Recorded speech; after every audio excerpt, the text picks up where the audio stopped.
இதில் யாரோ எரியுதுன்ட்டு ஆஃபீஸில் உள்ள உடனே நான் கால் பண்ணி இந்த ஃபயர் பிரிகேட் சொன்னேன். நான் வந்து இதில் பார்க்க இதில் ஃபுல்லாக எரிஞ்சு வந்துருக்கேன். இப்போ ஃபயர் பிரிகேட் 1:30க்கு வந்து இதில் இதை அடிக்க அந்த சைட்டால் ஏறி எடுத்தது. அதை அடிக்க இந்தியாவிலே நெருங்கி பரவி கொண்டு இருந்தாங்க. பிறகு அங்கால ஒரு ஃபயர் பிரிகேட் வந்தது மேலால் எங்கேயால் இதுக்குள்ளே ஏறி நின்று அடிக்கும் பெரிய அளவில் கண்ட்ரோல் பண்ணே இல்லாமல் ட்ரக்ஸ் வந்து மேலே வந்து க்ளவுஸ் கெனுலாக இருந்தது. அது நிறைய எரிஞ்சு பெரிய சுவாலே எரிய தொடங்கிட்டு கீழே வந்து பலகை முதலாம் மாடியில் பலகையும் எல்லாம் விழுந்து எரிஞ்சு கீழே எரிய தொடங்கிட்டு கீழே எரிய தொடங்கினா இந்த கட்டிடத்தின் அவ்வளோ பகுதியும் அப்படியே கீழே எரிஞ்சு அது கொஞ்சம் மிஞ்சால இந்த இது மட்டும் எரிய தொடங்கின இதில் அவ்வளோ அது கொட்டணும் இருந்தால் கொட்டணும் இது கோஸ் அதான் எரிகிற பஞ்சமாக பெரிய அளவில் இருந்தது. இந்த கட்டிடத்துலேருந்து அந்த அவ்வளோ அளவில் கட்டிட ஏரியாவில் மிலிட்டரி ஸ்டாஃபோடு அங்கே அவ்வளோ ஓரளவு ரிமூவ் பண்ணி இந்தியாவில் எரிய முடியாது. இது இதில் உள்ள எரிஞ்சு அதில் உள்ள எல்லாம் 30% தான் எடுத்தது. அப்படிதான் 40% எடுத்துட்டேன். ஒரு 60% மேலே இருந்தெல்லாம் விலை உண்ண மாதிரி இருந்தது. கேன்சர் ட்ரக்ஸ், நார்கோட்டிக் ட்ரக்ஸ் வீட்டில் வந்து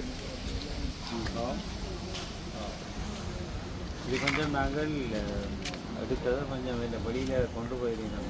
லட்சமாக கச்செல்லாம் அதான் கவர்மெண்ட் வச்சுட்டும் போலீஸோட இன்வெஸ்டிகேஷன் முடியதான் அதெல்லாம் பார்த்து எல்லாரும் ஸ்டேட்மெண்ட்டையும் மறுத்து சைட்டையும் பார்த்தேன். அதில் செய்து தான் அந்த ரிப்போர்ட்டை தருவோம். நன்றி சொல்லிட்டீங்களா?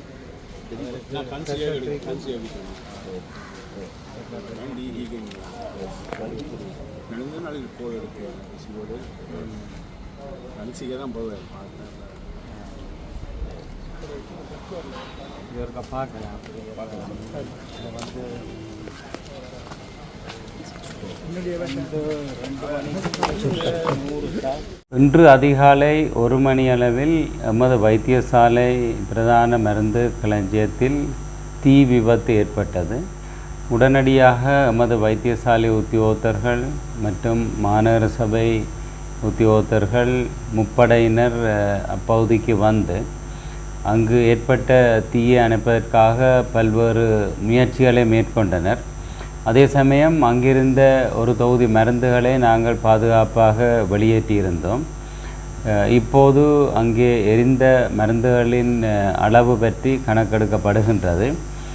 இதே சமயம் வைத்தியசாலையில் தங்கியிருப்பவர்களுக்கான மருந்து ஏனைய மருந்து களஞ்சியங்களான உள்ளக மருந்து களஞ்சியம் இண்டோர் ஃபார்மசி மற்றும் கிளினிக் பகுதி அமைந்திருக்கின்ற ஃபார்மசிகளிலே இருக்கின்ற மருந்து களஞ்சியங்கள் பாதிக்கப்படாதன் காரணமாக அங்கிருந்து வழமை போன்று மருந்துகள் வழங்கப்படும்.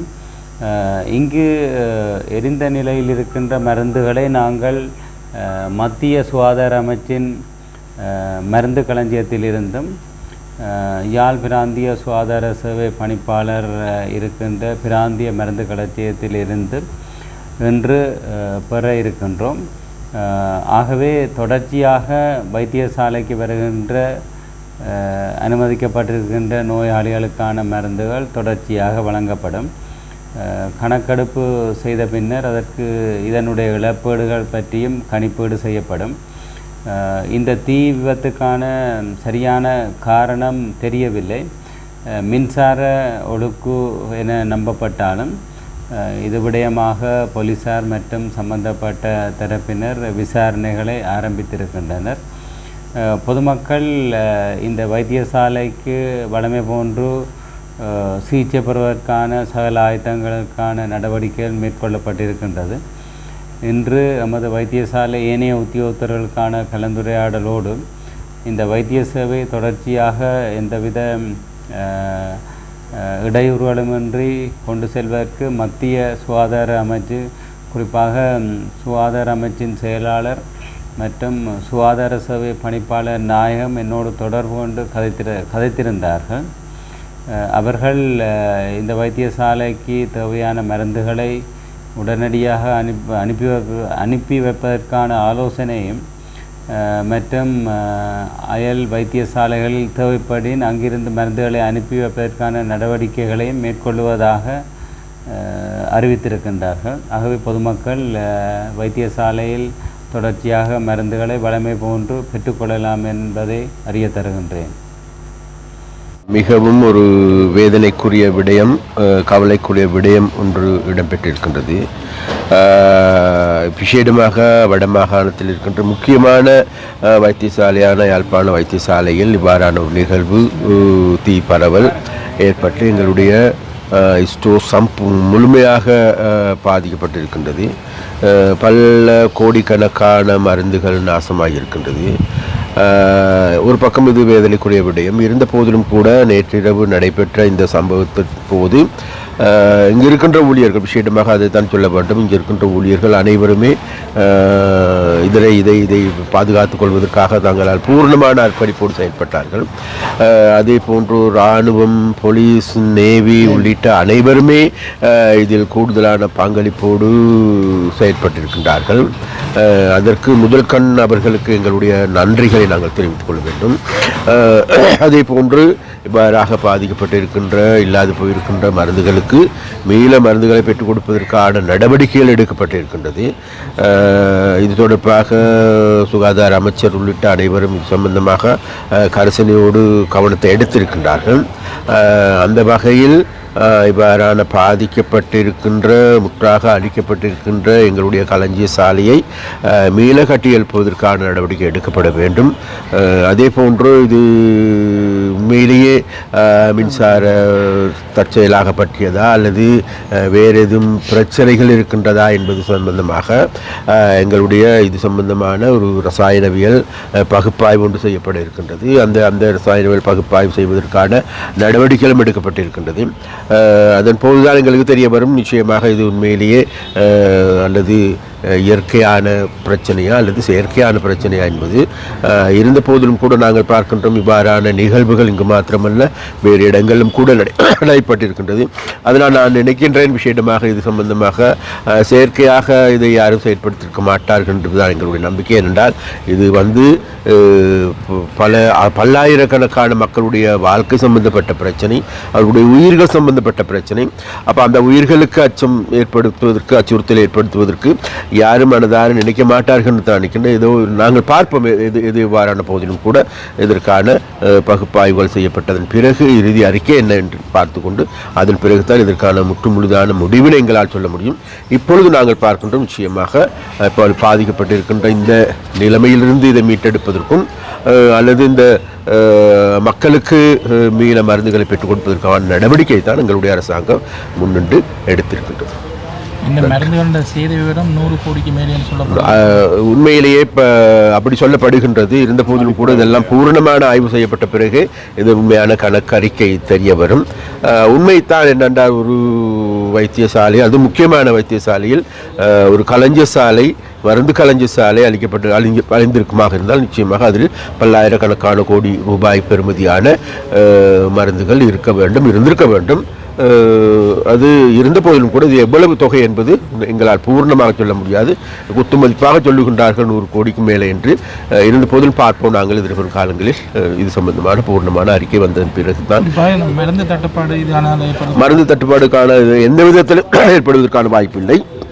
அதற்கான இப்போதும் கூட விசேடமாக எங்களுடைய பணிப்பாளர், அதே போன்று எங்களுடைய பவானந்தராஜா உள்ளிட்ட இப்பொழுதும் கூட நேற்று இரவும் கூட எங்களுக்கு டெலிஃபோனில் பேசினார். அடுத்த நலிந்த ஜெயதீஷ் அவர்களுக்கு இது சம்பந்தமாக தெளிவுபடுத்தினார். அங்கே இருக்கின்ற டிஜிமார்களுக்கு இது சம்பந்தமாக தெளிவுபடுத்தி உடனடியாக மருந்துகளை கொண்டு வருவதற்கு என வவுனியாவிலிருந்து, அதே போன்று அன்றாதபுரத்திலிருந்து, மேலதிகமாக கொழும்பிலிருந்தும் கூட பூர்ணமான மருந்துகளை பெற்றுக் கொடுப்பதற்கான நடவடிக்கைகள் எடுக்கப்பட்டிருக்கு. அதனால் எந்த விதமான மருந்து தட்டுப்பாடு வருவதற்கான வாய்ப்புகள் இல்லை என்று நான் கூற வேண்டும். இன்றைய தினம் அதிகாலை 1 மணி அளவில் இந்த யாழ் போதனா வைத்தியசாலையின் மருந்து களஞ்சிய பகுதியிலே ஒரு தீ விபத்து ஏற்பட்டிருக்கிறது. அது இந்த மேற்பகுதியிலிருந்து ஆரம்பமாகி பிறகு அதிகமாக ஒரு 60% மேற்பட்ட மருந்துகள் தீயிலே அழிந்து நாசமாகிவிட்டது. இது வந்து மது இந்த வைத்தியசாலைக்கும் மது அரசாங்கத்துக்கும் மது சுகாதார அமைச்சுக்கும் மக்களுக்கும் ஒரு பெரிய இழப்பு. ஏனெனில் இது வந்து அநேகமான மருந்துகள் இங்கே சேகரிக்க வைக்கப்பட்டிருந்தன. உதாரணமாக இந்த புற்றுநோக்கி பாய்க்கப்படும் மருந்துகள், சத்திரசிக்கு பாய்க்கப்படும் மருந்துகள், மற்றது இந்த நார்கோட்டிக் ட்ரக்ஸ் என்ற இந்த ட்ரக்ஸ்கள் எல்லாமே இங்கே தான் சேமித்து வைக்கப்பட்டிருந்தது. அது தீயிலால் அழிவிட்டது வந்து ஒரு பெரிய ஒரு கஷ்டத்தை தான் நமது மக்களுக்கு தந்திருக்கின்றது. எனவே இது தொடர்பாக நான் சுகாதார அமைச்சுக்கும் அறிவித்து தொடர்பு கொண்டிருக்கின்றேன். அதற்காக இப்போ எங்களை இந்த உடனடி தேவைகளுக்காக சுகாதார அமைச்சிலிருந்து மருந்துகள் வந்து கொண்டிருக்கின்றன. அத்துடன் அண்மையில் உள்ள வைத்தியசாலைகளிலிருந்தும் மருந்து எடுக்கும்படியாகவும் பணிப்பாளருக்கு அறிவுறுத்தப்பட்டிருக்கு. எனவே இது தொடர்பாக நாங்கள் பூரண விசாரணையும் மேற்கொள்ள வேண்டியிருக்கு. இது தொடர்பாக போலீஸாருக்கு அறிவித்திருக்கின்றோம். அத்துடன் நாங்கள் ரசாயன பகுப்பாய்வாளரையும் இந்த சம்பந்தப்பட்ட இடத்துக்கு வந்து தடயங்களை பெற்றுமாறு நாங்கள் கேட்டிருக்கின்றோம். அதுக்கும் போலீஸ் அதிகாரி ஆவண செய்திருக்கின்றார். எனவே அவர்கள் திங்கட்கிழமை வரும் வரை இந்த ஏரியா வந்து போலீஸ் பாதுகாப்பிலே தான் இருக்கும். எனவே நாங்கள் தகுந்த விசாரணை, அது போலீஸ் விசாரணை சிஐடி ஊடாக அடுத்ததாக நமது திணைக்களத்தின் அரசாங்கத்தின் ஊடாகவும் விசாரணை ஆரம்பித்து சரியான ஒரு நடவடிக்கையும் காரணத்தையும் நாங்கள் கண்டுபிடித்து ஏற்ற நடவடிக்கை எடுப்போம். இது பெறுமதி இன்னும் கணிக்கப்படவில்லை. ஆனால் அந்த தரவுகளெல்லாம் ஏற்கனவே பாதுகாப்பாக இருக்கிறதாக எனக்கு தெரிவிக்கப்பட்டது. அத்துடன் இந்த கம்ப்யூட்டர்களும் எல்லாம் பாதுகாப்பாக இருக்கிறபடியால் இனித்தான் நாங்கள் அதுக்குரிய கணக்குகளை எடுத்து செய்ய வேண்டும். இந்த பகுப்பாளர் திணைக்களம் வரும் வரை நாங்கள் எதையுமே அழிக்க முடியாது. அதுக்காக எல்லாத்தையும் எடுத்து வைத்திருக்கிறோம். இது வந்து அது பார்த்த பிறகு தான் நாங்கள் மீதி நடவடிக்கை எடுப்போம். வைத்தியசாலையில் உள்ள நோயாளர்களுக்கு போதுமான மருந்து வசதி, நோயாளர்களுக்கு தேவையான அந்த இன்டோர் ஃபார்மசி என்றொன்றுக்கு உள்ள அதுவும் கிளினிக் மக்களுக்கு நோயாளிக்கு கொடுக்க வேண்டிய மருந்துகளும் பாதுகாப்பாக இருக்கின்றன. எனவே அவற்றை நாங்கள் விநியோகித்து கொண்டிருக்கிறோம். அதே நேரத்தில் அங்கேருந்து மருந்துகளும் வந்து கொண்டிருக்கு. நாளைக்கும் வைத்தியசாலையிலிருந்து லொரிகள் கொழும்பு மருந்து எடுத்துக்கொண்டு வரும் அவசர தேவைகளுக்காக. எனவே பெரிய பாதிப்பை இப்போதைக்கு ஏற்படுத்தாது. இருந்தாலும் இந்த ஒரு நட்டம் மருந்துகள் இது ஒரு பெரிய நட்டம் தான். பகுப்பாய்வு திங்கட்கிழமை வருவார்கள்.